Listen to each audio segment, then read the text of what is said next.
Hello friends, जैसा कि आप सभी को पता है कि झारखंड सीजीएल एग्ज़ाम अगस्त लास्ट वीक में प्रस्तावित है, जिसमें 40 क्वेश्चन झारखंड से संबंधित प्रश्न पूछे जाएंगे।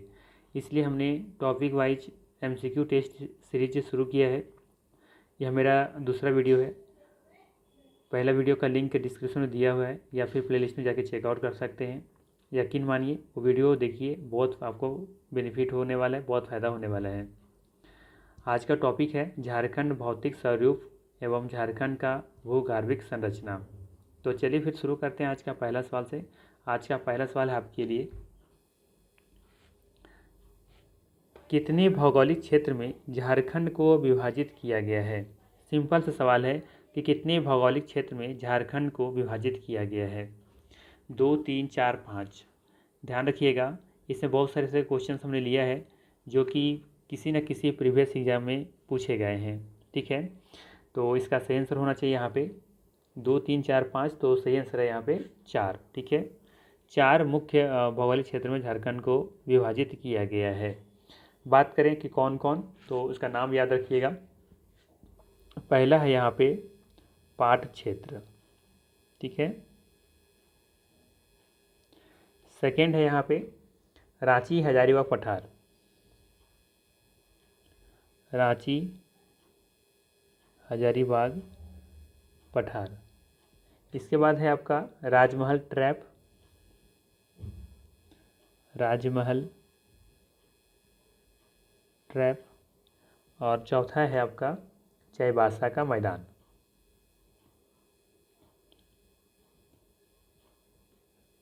ये आपको याद रखना है। ठीक है, ये 2017 में के एग्ज़ाम में किसी न किसी एग्ज़ाम में पूछा गया था। ठीक है, चलिए आगे देखते हैं।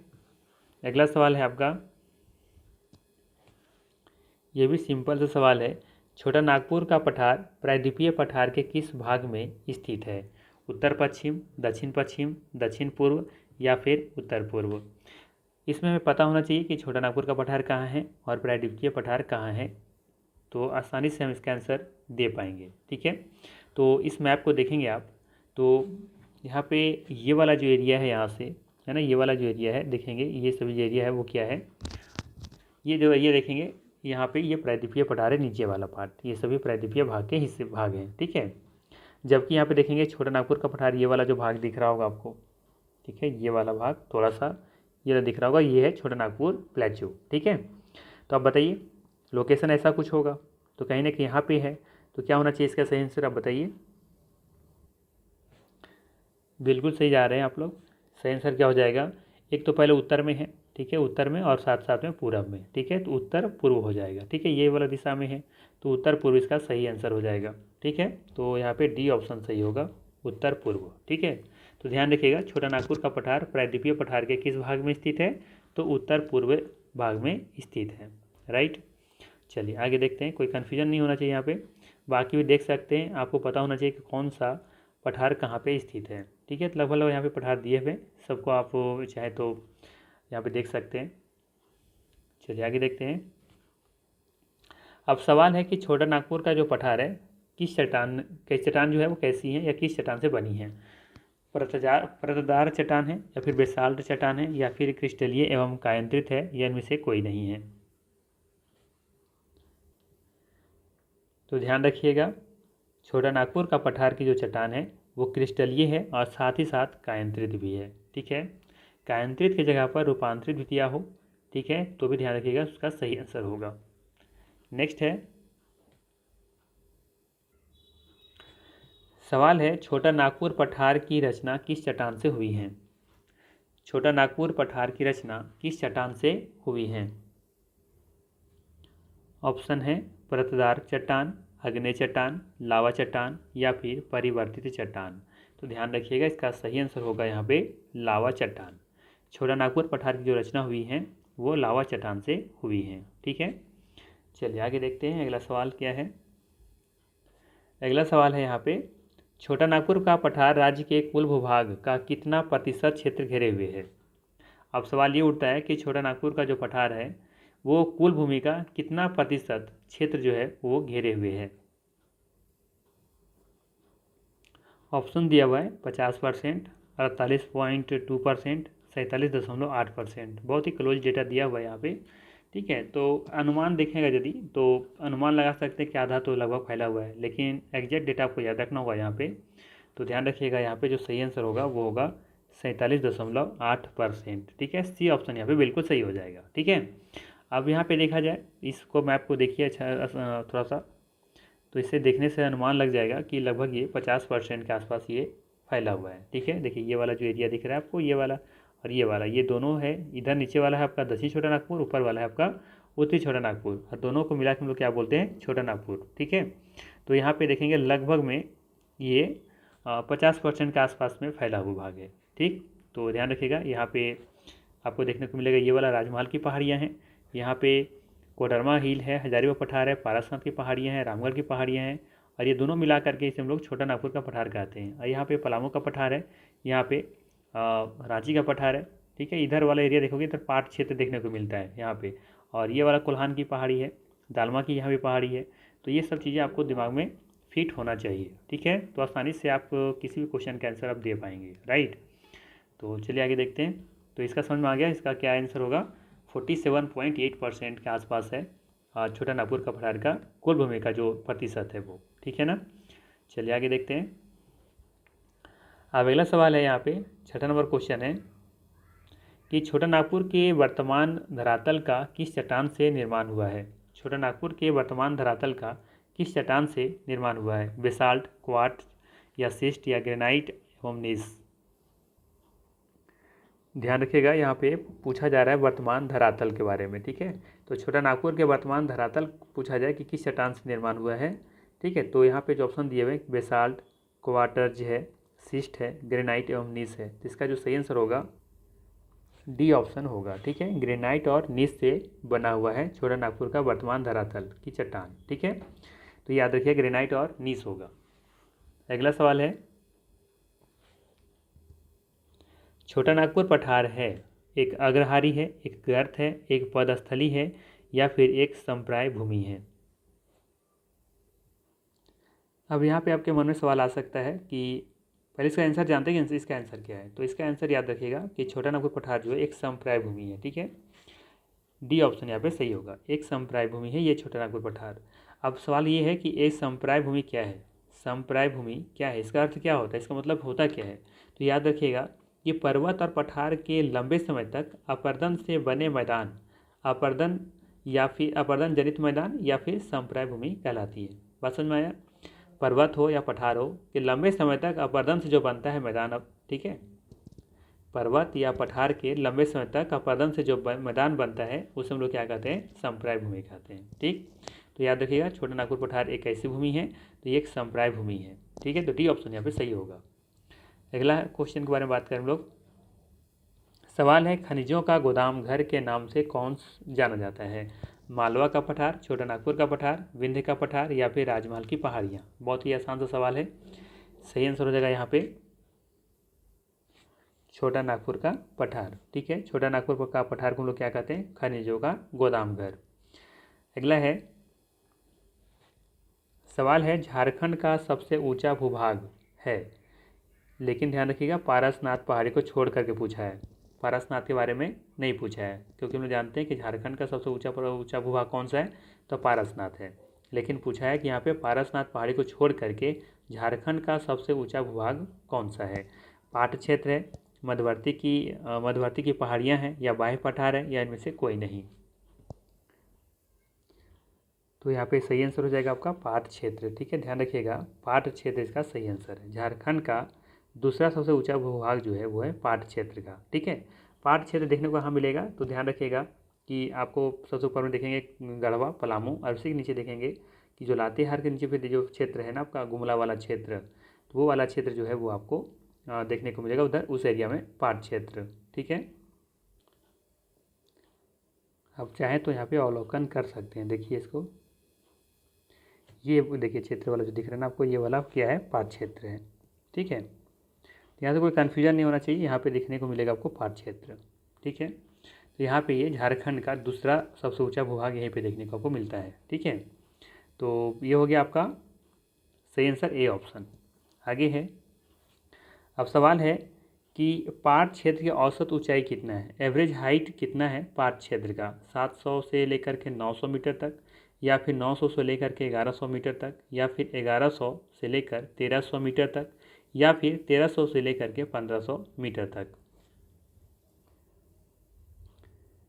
सही आंसर हो जाएगा यहाँ पे बी ऑप्शन। ठीक है, 900 से लेकर के 1100 मीटर के रेंज में देखेंगे कि पाट क्षेत्र की औसत ऊंचाई है। ठीक है, 900 से लेकर के 1100 मीटर तक। चलिए आगे देखते हैं, नेक्स्ट है। अब यहाँ पे सवाल है, निम्नलिखित में से किसकी तुलना दक्षिण पठार की मेसा आकृति से की जाती है। सवाल है कि निम्न में से किसकी तुलना दक्षिण पठार की मेसा आकृति से की जाती है, पाट क्षेत्र, हजारीबाग का पठार, कोडरमा का पठार, या फिर गिरिडीह का पठार। ध्यान रखिएगा, सही आंसर होगा यहाँ पे पाट क्षेत्र। ठीक है, पाट क्षेत्र की तुलना दक्षिण पठार की मेसा आकृति से की जाती है। ठीक है, तो ए ऑप्शन यहाँ पे बिल्कुल सही हो जाएगा। अगला सवाल है, पाट क्षेत्र का विस्तार किस जिला में है। पाट क्षेत्र का विस्तार किस जिला में है, लातेहार में है, लोहरदगा में है, गुमला में है, या फिर उपरोक्त में से सभी है। तो जैसा कि अभी हमने पिक्चर में आपको दिखाया, तो वहाँ पे देखे होंगे कि लातेहार, लोहरदगा और गुमला, इस भी एरिया में पूरा लगभग पाट क्षेत्र फैला हुआ है। तो डी ऑप्शन यहाँ पे बिल्कुल सही हो जाएगा। ठीक है, आप चाहें तो फिर से इसको आकृति देख सकते हैं, दिखा देता हूँ मैं। ये रहा आपका ये पाट क्षेत्र, ये भी आपको देखने को मिलेगा, लातेहार, लोहरदगा, गुमला। ठीक है, कोई दिक्कत नहीं होना चाहिए। यहाँ पे देखेंगे इधर गुमला है इस एरिया में नीचे।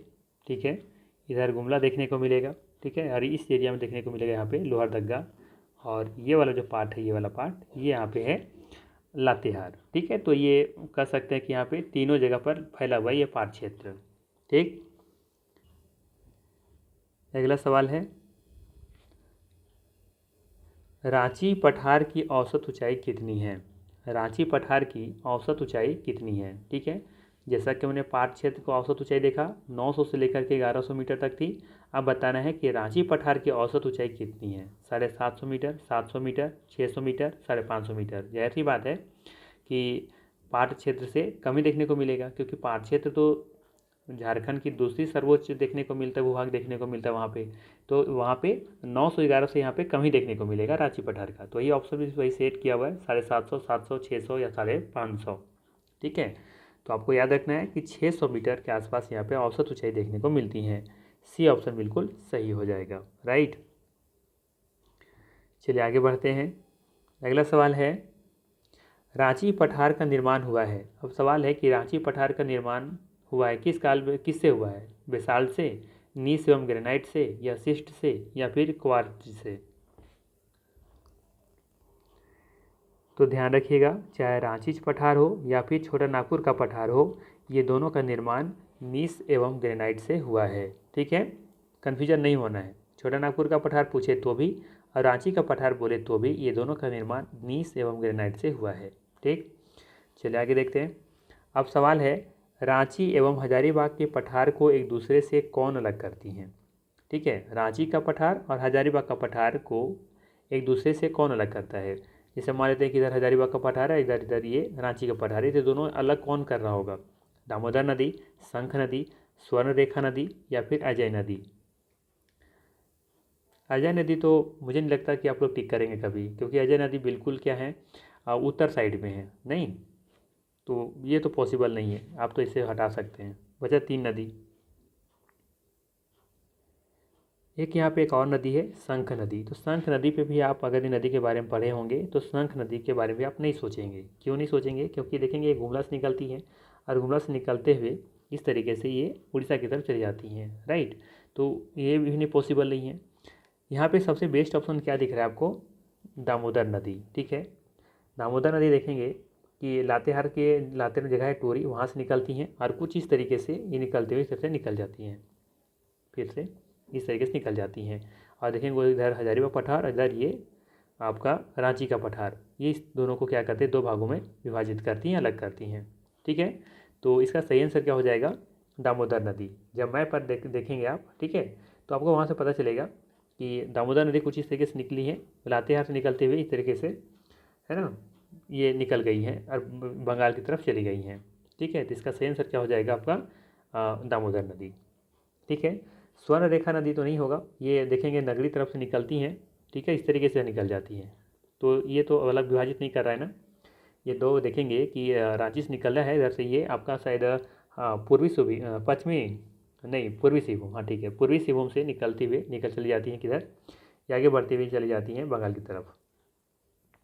ठीक है, तो इसमें इशू नहीं होना चाहिए। तो एक मात्र ऑप्शन दिख रहा है जो कि दामोदर नदी है, जहाँ पे रांची और हजारीबाग पठार को अलग करती हैं। राइट, चलिए आगे देखते हैं। जब नदी वाला हम लोग पढ़ेंगे ना सेक्शन, तो वहाँ पे आपको अच्छे से पढ़ाएंगे, तो टेंशन लेने की ज़रूरत नहीं है। ठीक है, नदी वाले सेक्शन जब पढ़ेंगे तो वहाँ पे आपको मैप पर अच्छी तरीके से समझाएंगे। ठीक है ना, तो परेशान होने की ज़रूरत नहीं है, फिलहाल आप याद कर लीजिए उसको।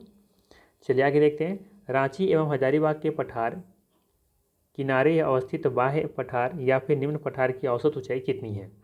अब सवाल है कि रांची एवं हजारीबाग के पठार के किनारे अवस्थित बाह्य पठार या निम्न पठार की जो औसत ऊंचाई है वो कितनी है। तो ध्यान रखना है यहाँ पे, इसकी जो हाइट है मैं बता देता हूँ, वो है 300 से 450 के आसपास। ठीक है, सी ऑप्शन यहाँ पे सही हो जाएगा। ठीक है, चलिए आगे देखते हैं। अगला सवाल है, अब आया है यहाँ पे सवाल, चाईबासा का मैदान की औसत ऊंचाई कितनी है। चाईबासा का मैदान की जो औसत ऊंचाई है वो कितनी है, 300 मीटर, 250 मीटर, 200 मीटर या फिर 150 मीटर। यहाँ पे मैंने थोड़ा सा ये गलती ये किया है कि जितने भी औसत ऊंचाई वाले थे ना, सभी को अगर यदि एक जगह लेकर के आता तो ज़्यादा शायद क्लियर हो पाता नहीं।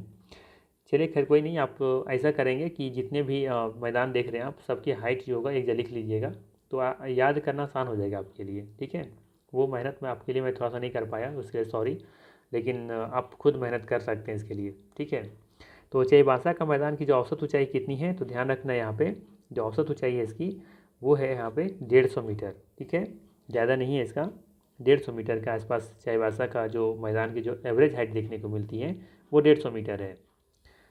नेक्स्ट है,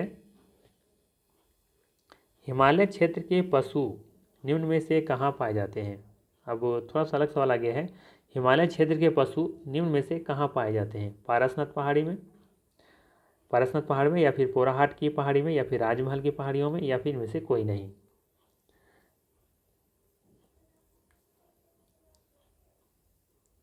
सही आंसर है इसका पारसनाथ पहाड़। पारसनाथ पहाड़ में हिमालय क्षेत्र के जो पशु होते हैं वहाँ पे पाए जाते हैं, कहाँ पे, पारसनाथ पहाड़ में। ठीक है, चलिए आगे देखते हैं। नेक्स्ट है, अगला सवाल है, राजमहल ट्रैप झारखंड के किस भाग में स्थित है। राजमहल ट्रैप झारखंड के किस भाग में स्थित है। अब अगर ये आपको पता है कि राजमहल ट्रैप कहाँ है तो आसानी से इसका आंसर दे पाएंगे। ठीक है, कैसे, जैसे मान लेते हैं कि झारखंड कुछ इस तरीके से बांटते हैं, हमें पता है कि राजमहल ट्रैप कहाँ पे है, ये देखने को आपको मिलेगा साहेबगंज की तरफ। तो साहेबगंज कहाँ पे, इस एरिया में यहाँ पे है। तो झारखंड किस भाग में, एक तो उत्तर में है, ठीक है, उत्तर में है, और एक तरफ देखेंगे पूरब में है, तो क्या हो जाएगा ये उत्तर पूरब। ठीक है, तो उत्तर पूरब में हो जाएगा हमारा राजमहल ट्रैप। ठीक है, इसका आंसर देखिए कहाँ पे दिया होगा, तो देखिए उत्तर पूरब कहाँ दिया हुआ है, तो सही आंसर हो जाएगा यहाँ पे डी ऑप्शन, उत्तर पूर्वी भाग में। आसान सवाल है, खाली आपको पता होना चाहिए कि कौन सा ट्रैप या कौन सा पहाड़ी कहाँ पे स्थित है, तो आसानी से इसका आंसर आप दे पाएंगे। ठीक है, चलिए अगला क्वेश्चन देखते हैं। अब सवाल थोड़ा सा ये है कि राजमहल ट्रैप का सृजन कब हुआ था, किस काल में हुआ था, जुरासिक काल में, मध्य जीव युग में या फिर प्लियोसीन युग में या फिर इयोसीन युग में। तो ध्यान रखिएगा, इसका सही आंसर हो जाएगा आपका ए ऑप्शन। पिछला भी जो जेटेट एग्जाम हुआ था ना, मेंस वाला, उसमें ये एग्जाम में पूछा गया सवाल था। ठीक है, जीके जीएस वाला में, तो इसका सही आंसर हो जाएगा जुरासिक काल में। ठीक है, ध्यान रखिएगा, राजमहल ट्रैप का सृजन हुआ है जुरासिक काल में। अगला सवाल है, अब यहाँ सवाल फिर से आ गया कि राजमहल ट्रैप की औसत ऊंचाई कितनी है। लगभग सभी जितने भी पहाड़ियाँ हैं उस सब के बारे में को एवरेज हाइट याद करके रखना होगा। ठीक है, सवाल आ सकते हैं यहाँ से, बनते हैं एग्जाम में, आया हुआ सवाल है सभी। तो राजमहल ट्रैप की औसत ऊंचाई कितनी है, 300 से 400 मीटर, 200 से 300 मीटर या फिर 150 से 300 मीटर के आसपास या 100 से 200 मीटर के आसपास।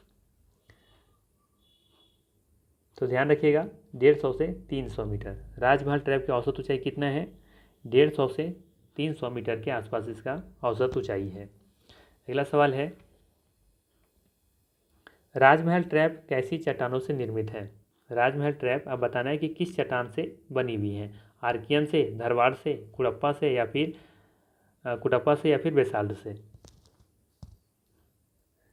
तो इसका सही आंसर हो जाएगा आपका बेसाल्ट। ठीक है, डी ऑप्शन यहाँ पे बिल्कुल सही है। राजमहल ट्रैप बेसाल्ट चट्टानों से निर्मित हुई हैं। ठीक, चलिए आगे देखते हैं। अब यहाँ पे सवाल है, झारखंड का सर्वोच्च शिखर है, झारखंड का सर्वोच्च शिखर है कौन सा है? पारसनाथ, सरवत पहाड़ी, राजमहल की पहाड़ी या इनमें से कोई नहीं। आसान सा सवाल है, क्या हो जाएगा? पारसनाथ। ठीक है, झारखंड का सर्वोच्च शिखर कौन सा है? पारसनाथ। ठीक है, तो ए ऑप्शन बिल्कुल यहाँ पे सही है। यहाँ पे हम लोग कुछ कुछ और क्वेश्चन देखेंगे इसके बारे में, क्योंकि यहाँ से और भी क्वेश्चन बहुत सारे बनते हैं, तो उस क्वेश्चनों को हम यहाँ भी, क्वेश्चन हमने नहीं बनाया है उसको हम लोग डिटेल यहीं भी देख लेते हैं। पहले ये पूछा जाता है कि ये पारसनाथ किस जिला में है, तो पहला याद रखना है कि ये है आपका गिरिडीह जिला में। किस जिला में है? पहला पॉइंट याद रखना है कि ये गिरिडीह जिला में है। ठीक है,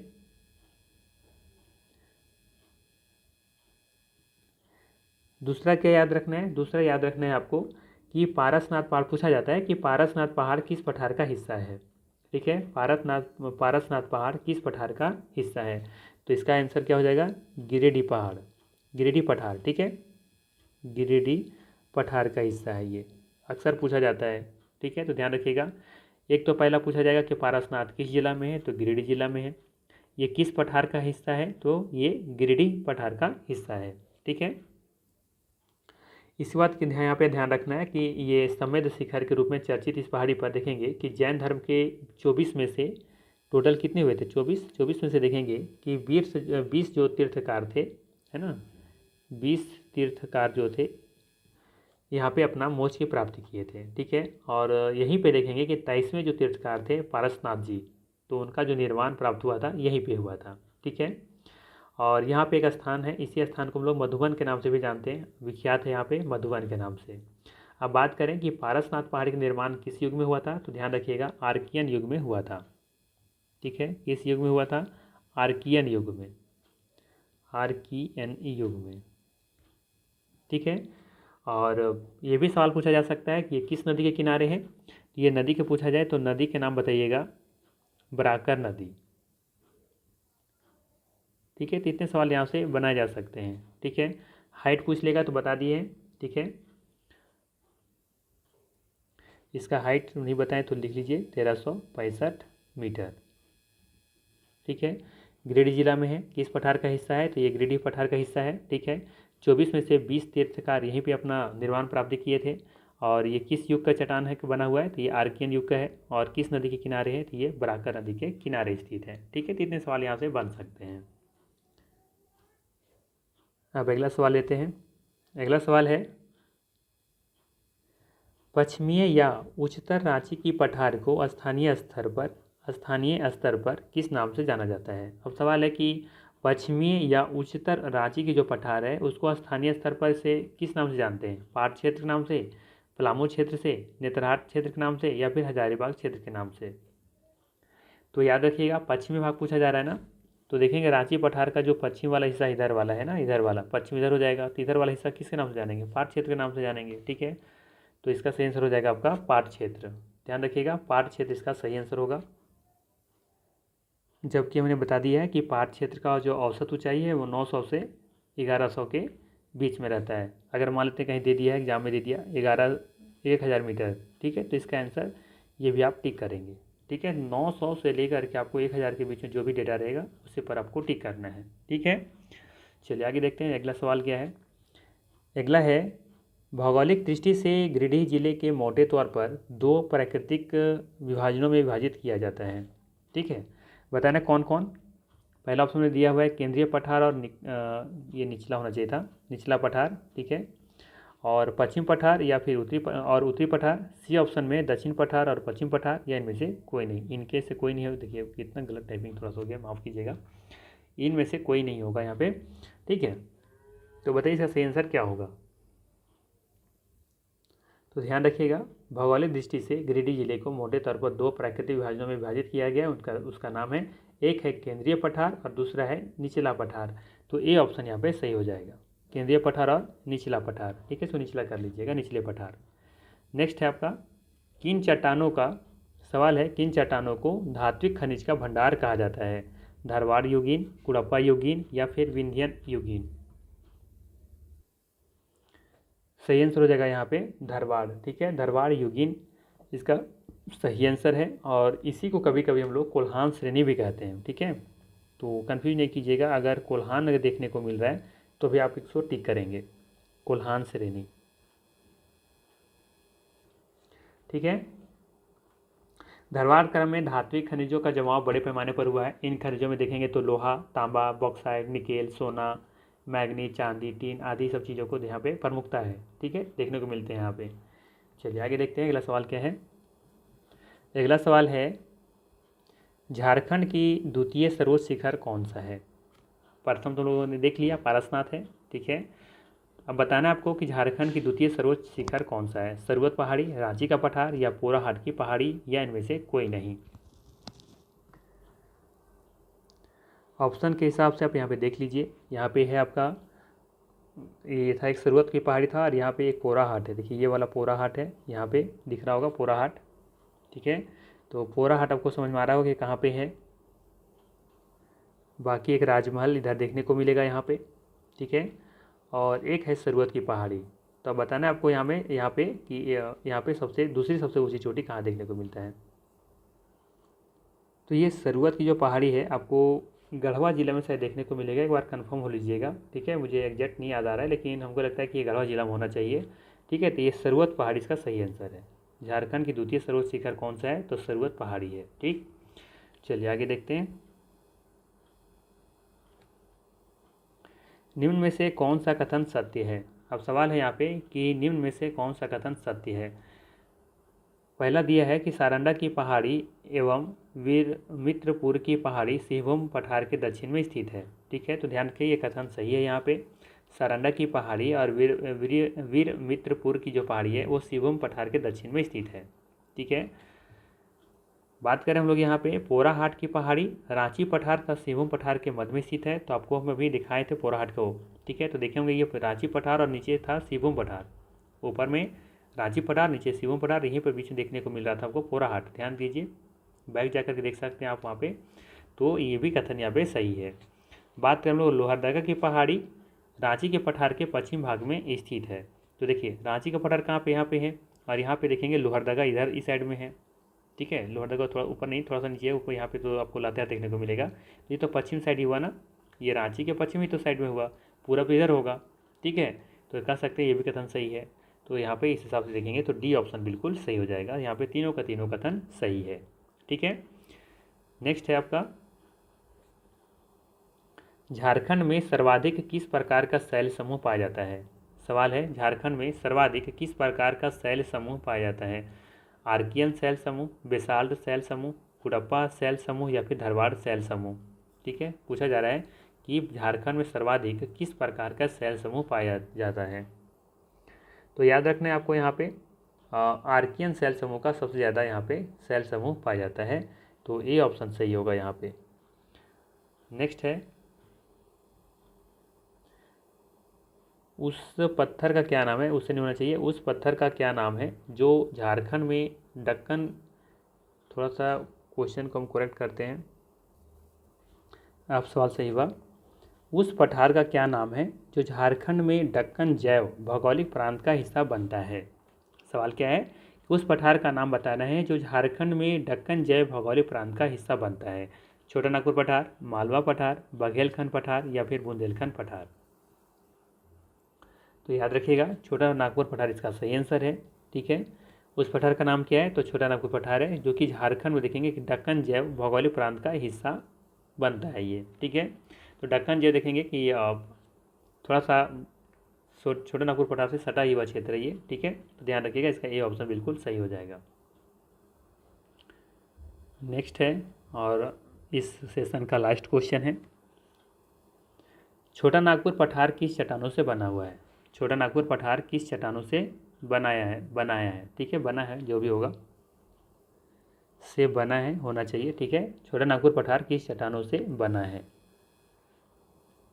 ठीक है, यहाँ पर काट देते हैं इसको, चट्टानों से बना है। सेनोजोइक, मेसोजोइक, पेलियोजोइक या फिर प्री कैम्ब्रियन। आसान सा सवाल है, बताइए इसका आंसर क्या होगा। तो ध्यान रखिएगा, छोटा नागपुर पठार जो है वो प्री कैम्ब्रियन चट्टानों से बना हुआ है। लगभग 540 मिलियन वर्ष से अधिक पुरानी चट्टान है ये छोटा नागपुर पठार का, ठीक है। और छोटा नागपुर पठार की सबसे ऊंची चोटी पूछे तो पारसनाथ बताना है आपको, क्योंकि छोटा नागपुर पठार में ही वो पारसनाथ भी आ जाता है। गिरिडीह कोडरमा इसे देखेंगे क्या है, छोटा नागपुर पठार का हिस्सा है ना। तो ध्यान रखिएगा, इसका सही आंसर है यहाँ पे डी ऑप्शन, प्री कैम्ब्रियन। तो ये था मोस्ट इंपॉर्टेंट 31 MCQ। अगर वीडियो अच्छा लगा तो लाइक ज़रूर कीजिएगा, चैनल पर नए हैं तो सब्सक्राइब कर दीजिएगा। और झारखंड की तैयारी कर रहे हैं तो फिर तो आपको तो बनता ही लाइक करना और सब्सक्राइब करना, ठीक है। क्योंकि हम झारखंड का यहाँ पे बहुत सारे आप यहाँ पे आपको एक से एक क्वेश्चन से लेकर के आने वाले हैं और आपको तैयारी करवाने वाले हैं, ठीक है, वो भी फ्री ऑफ कॉस्ट। तो बस बने रहिए मेरे साथ। Thanks for watching.